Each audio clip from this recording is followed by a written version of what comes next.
Oke teman-teman, hari ini gue mau bahas tentang Honor Band 5. Ini sudah gue pakai sekitar 2 minggu. Video unboxingnya bisa kalian tonton di video sebelumnya. Kali ini gue mau bahas atau mau review lebih dalam tentang fitur multisportnya, karena gue beli Fitband ini khusus buat lari. Jadi kemarin sudah gue pakai buat lari dan juga udah gue pakai buat walking di outdoor, dan sekarang gue mau sharing hasilnya. Nah, yang jadi kekhawatiran pertama gue adalah ketika mau pakai Fitband ini, kan konektivitasnya pakai Bluetooth ke handphone langsung. Jadi ketika itu gue pikir karena setiap lari gue harus pakai earphone yang Bluetooth, yang wireless juga. Jadi kan sama-sama pakai koneksi Bluetooth. Kekhawatiran gue adalah bisa nggak nih dua device itu terkoneksi Bluetooth dalam satu handphone. Tapi setelah gue coba ternyata bisa. Jadi ketika gue pertama kali koneknya pakai earphone dulu, gue konekin Bluetoothnya, lalu kemudian gue konekin Fitband ini. Nah, Fitband ini dia terkoneksi karena ada aplikasi Huawei Health. Jadi dia terkoneksi di situ, sudah connect, lalu connect ke Bluetooth earphone-nya, dan itu tidak terganggu sama sekali karena penggunaannya pun berbeda. Kalau Fitband ini butuh Bluetooth untuk komunikasi antar handphone dan produk ini, tapi kalau earphone itu bisa melakukan panggilan telepon dan juga untuk mendengarkan audio. Jadi dua fungsi yang berbeda. Nah, makanya bisa dikoneksikan dengan Bluetooth yang sama. Waktu lari kemarin saya coba komparasikan Honor Band 5 ini dengan Suunto MB3. Jadi Suunto itu adalah jam GPS yang sering gue pakai buat lari, dan karena itu dedicated GPS, saya coba bandingkan seberapa akuratnya Suunto dengan ini Honor Band 5. Nah, Honor Band 5 ini tidak punya GPS sama sekali. Jadi ini tidak punya GPS dedicated di sini, dan dia menumpang sinyal GPS dari handphone. Ketika baru mau mulai lari, saya set dulu GPS-nya di Suunto dan di Huawei atau di Honor Band 5. Nah, saya coba dulu di Suunto. Nah, Suunto itu hanya pakai satu sinyal GPS, jadi ketika saya nyari sinyal GPS-nya di tempat tinggal saya di Patal Senayan, itu butuh waktu sekitar 4-5 menit. Jadi lama banget untuk dapat sinyal GPS-nya, baru munci, akhirnya baru bisa dipakai. Nah, kalau di Honor Band 5 itu karena dia numpang sinyal dari handphone, cukup cepat ya. Jadi sekitar 20-30 detik itu akhirnya ngunci dapat sinyal GPS-nya. Nah, tandanya ketika dapat sinyal GPS itu adalah Honor Band 5-nya ini dia getar, dia vibrate, akhirnya kita dapat. Itu untuk menandakan kita dapat sinyal GPS, dan dia juga akan menandakan ada tulisan GPS centang gitu. Itu dia. Terus ketika lari itu ada 3 informasi yang ditampilkan di sini. Informasi pertama itu adalah cadence dengan kalori. Terus kalau kita slide lagi itu ada heart rate dengan jarak lari kita. Lalu yang ketiga itu adalah durasi lari kita dengan pace, kecepatan berlari.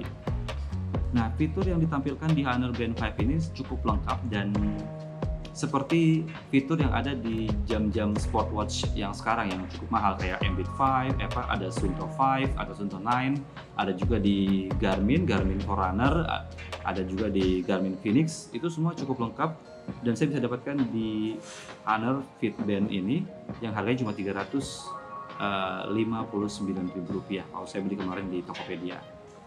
Salah satu bukan bisa dibilang kekurangan atau bisa dibilang keluhan saya sendiri sih. Jadi dia itu durasi dari nyala sampai ke sleep mode-nya itu cukup cepat, sekitar, coba kita hitung.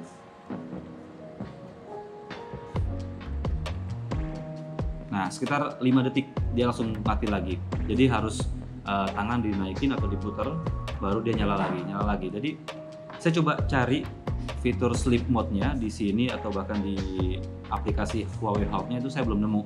Mungkin kalau kalian udah nemu itu boleh di sharing ya di komen ya. Terus yang kedua, saya larinya sore waktu itu, meskipun layarnya sudah AMOLED tapi agak slow ya, agak kurang kelihatan.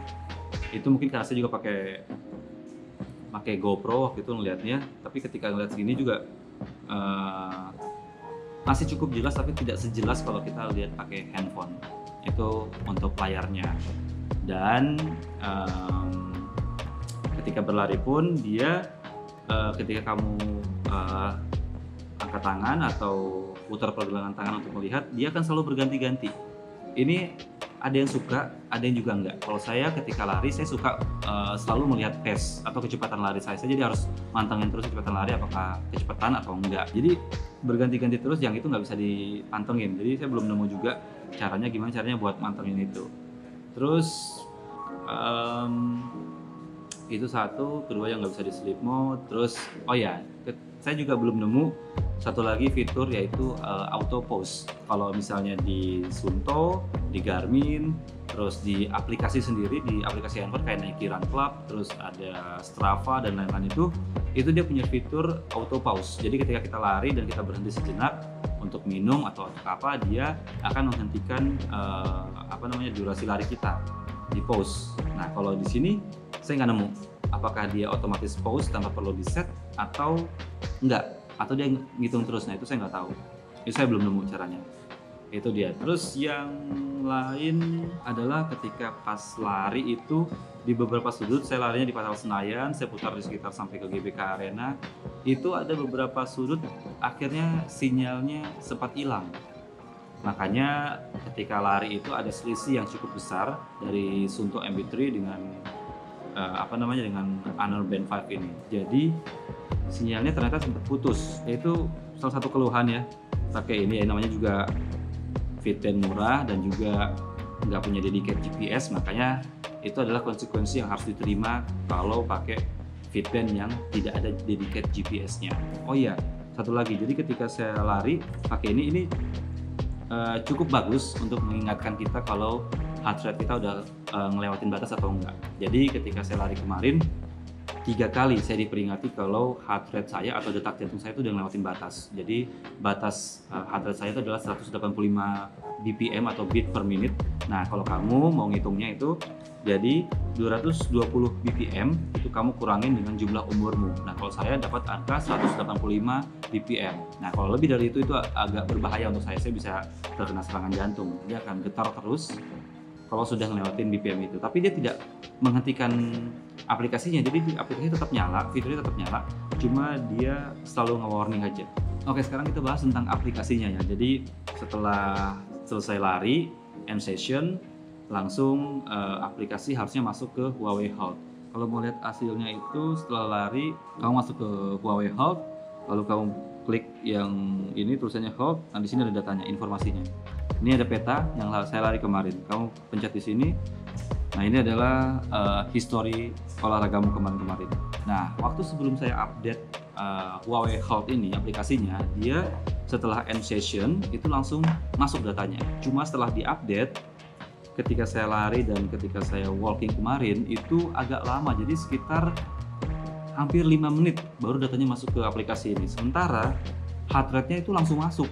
Jadi ini nggak tahu ini ada bugs di mana dari pengembangnya atau entah apa halangannya, karena ketika selesai lari saya kan pengen lihat langsung historinya ya, berapa pace saya, berapa hasil yang saya tempuh ketika berlari, itu harus nunggu dulu sekitar 5 menitan.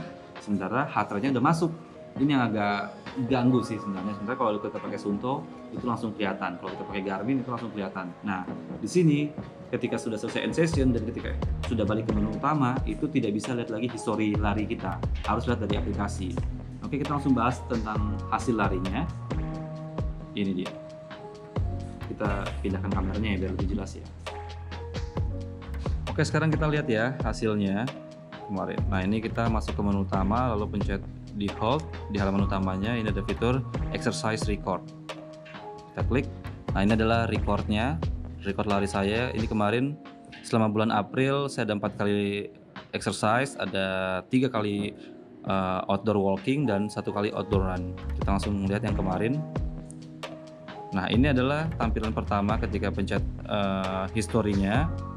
Ini ada peta hasil lari saya kemarin. Ini sih yang menarik karena kita kan selalu sebagai pelari pemula kan kadang pengen ya lihat ada hasil lari kita kelilingnya seberapa jauh dan kemana saja. Jadi ini tampilannya cukup menarik karena dia bisa merecord petanya. Nah, ini bisa merecord peta ini kalau kita terkoneksi dengan handphone. Jadi ketika lari kita bisa bawa handphone, itu akan merecord lari kita kemana saja.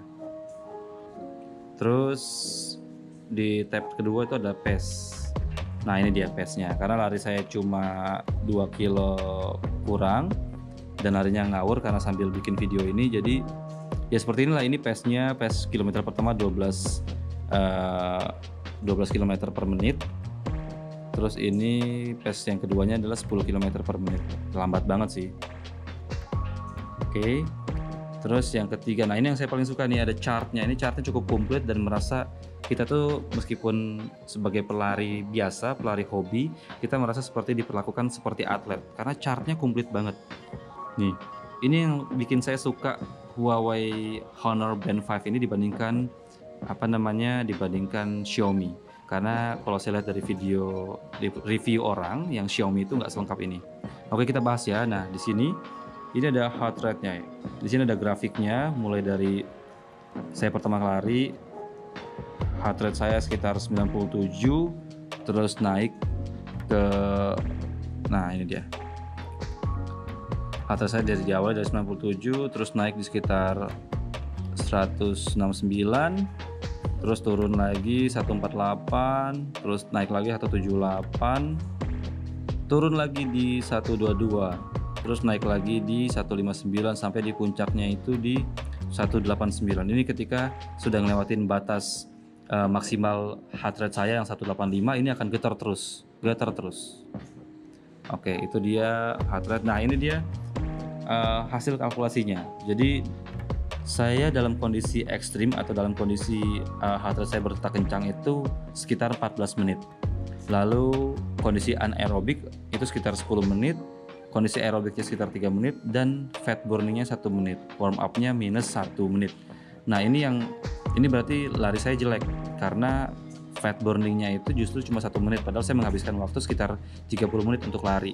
Itu jadi kayak sia-sia aja sih, keringetan tapi hasilnya kurang maksimal. Nah terus yang kedua itu ada pace. Nah ini pace saya, kecepatan saya, di sini ada grafiknya, mulai dari pace 9, dimulai dari pace 3, kenceng banget nih. Nah, dimulai dari pace 3, lalu ke pace 9, terus pace 9 lagi, turun pace 4, 3, 5, 9, 7. Nih bahkan ada yang 20, ini waktu jalan. Jadi ngawur. Jadi ketahuan semua di sini kalau kita larinya benar atau enggak. Terus yang berikutnya adalah cadence. Ini jumlah langkah selama per menit ketika berlari. Jadi maksimum jumlah langkah saya adalah rata-rata jumlah langkah saya per menit itu ketika berlari adalah 120 langkah. Ini dia. Terus ini grafiknya ada heart rate, ada pace, ada cadence. Nah, ini detailnya. Detailnya ini ada durasi lari saya 31 menit. Ada average pace-nya 10,40 km, 10,40 per kilometer.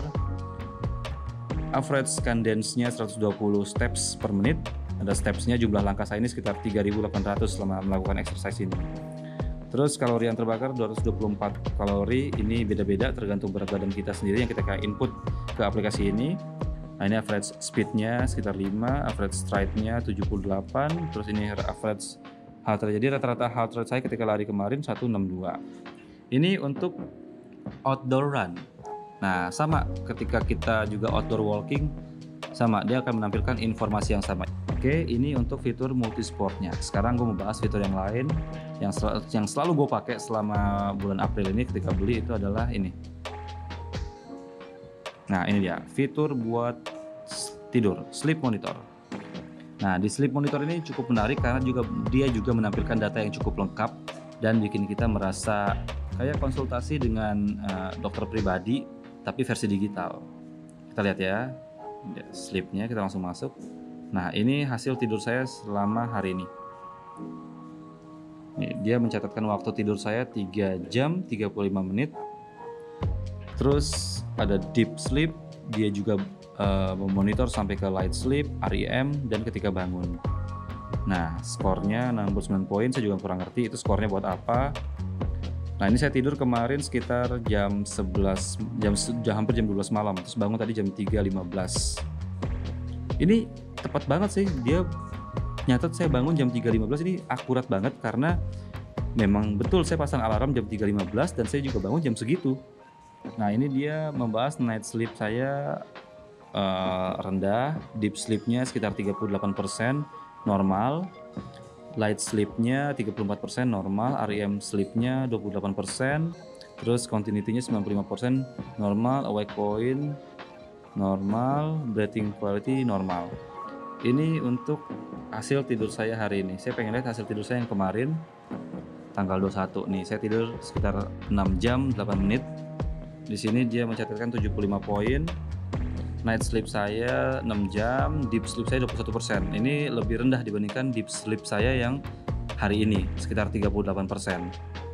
Terus light sleep saya 57%, ini high, harusnya di bawah 55%. REM normal, continuity-nya low, wake time dan lain-lain.